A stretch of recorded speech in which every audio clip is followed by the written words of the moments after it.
क्या लिखा हुआ है? एफ। एफ को कैसे?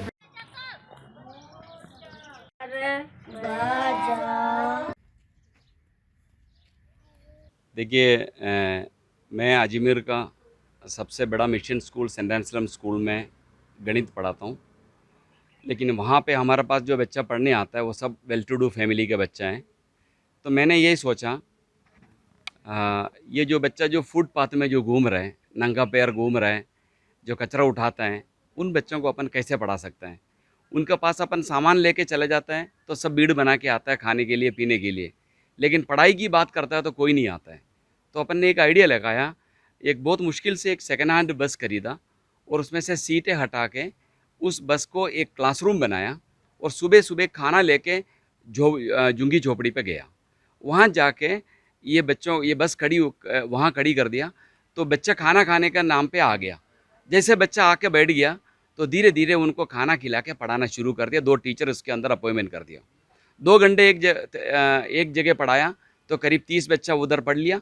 फिर ये बस लेके दूसरा जगह पे चले गया स्लम एरिया में, वहाँ पे 2 घंटे पढ़ा दिया। ऐसे बस पूरा राउंड लगाते रहे।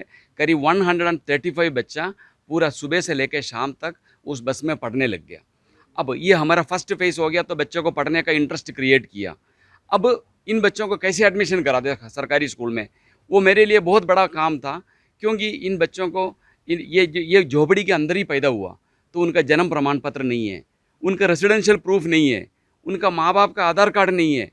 फिर इधर से प्रशासन का हेल्प से मैंने बहुत मुश्किल से इनका आधार कार्ड बनाया। फिर सरकारी स्कूल में फॉर्मल एजुकेशन के लिए इन बच्चों को एडमिशन दिला दिया। जैसे सरकारी स्कूल में एडमिशन मिल गया तो सुबह सुबह हमारा बस उनको सरकारी स्कूल में छोड़ देता है। वहाँ पे उनको एक टाइम मिड डे मील भी मिलता है, पढ़ाई भी होता है।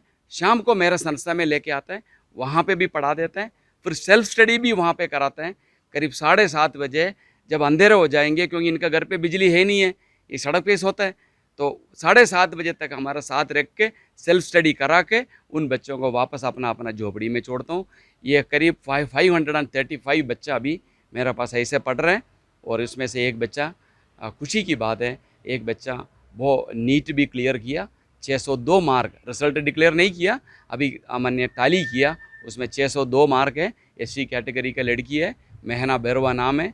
Hopefully she will be admitted in JLN medical college in MBBS। अच्छा, तो इसमें आपको किस तरह से खर्चा देखिए खर्चा, इसका जो खर्चा है वो अजमेर का जो अच्छा पब्लिक है वो लोग मेरे पास आते हैं। कोई बर्थडे बना देते हैं, कोई एक पीपा तेल दे दिया, कोई आटा दे दिया, और प्लस मेरा बाकी जो एक्स्ट्रा एक्सपेंडिचर है वो मेरा वाइफ भी सर्विस में सरकारी स्कूल में वाइस प्रिंसिपल है।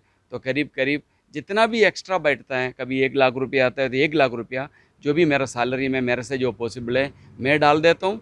बाकी पब्लिक भी धीरे धीरे जुड़ने लग गया, ताकि मैं निवेदन कर रहा हूँ ताकि सभी पब्लिक अगर अपना साथ दे दिया तो ये इन बच्चों को भी पढ़ने का हक है, ये देश का अच्छा नागरिक बने।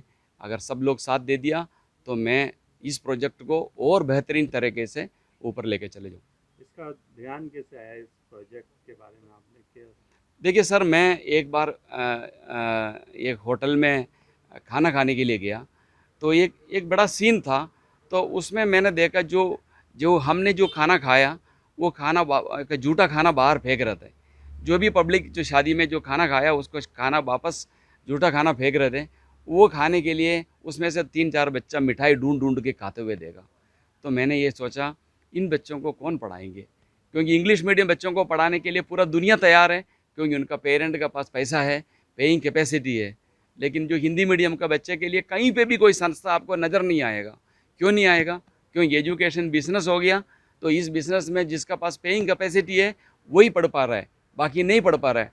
तो हिंदी मीडियम बच्चों के लिए मैंने सोचा ऐसे कचरा उठाने वाले बच्चों के लिए मेरे को एक संस्था खोलना है। पेड़ का नीचे स्टार्ट कर लिया, 5 बच्चे को बैठा के स्टार्ट कर लिया। धीरे धीरे पब्लिक सपोर्ट करने लग गया, सिविल एडमिनिस्ट्रेशन सपोर्ट करने लग गया, मीडिया सपोर्ट करने लग गया। जैसे आप भी मेरे को ढूंढ के आ गया, तो उसी की वजह से अपना जो प्रोग्राम बढ़ते गया। 100 बच्चा हो गया, 200 बच्चा हो गया, आज 535 बच्चा। कैसे चलाता है मुझे मत पूछना, ईश्वर चला देते हैं। हमारा अकाउंट 0 हो जाता है 31 को, बाकी 1, 2, 3 तारीख तक सबको देने के लिए पैसा कहीं ना कहीं से आता है।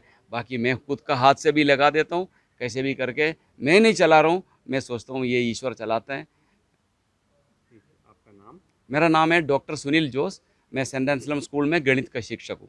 ये कब से शुरू करा था आपने? और देखो, मैंने ये काम शुरू कितने किया साल था, हो गए? करीब 15 साल से मैं ये काम कर रहा हूँ, 15 साल से।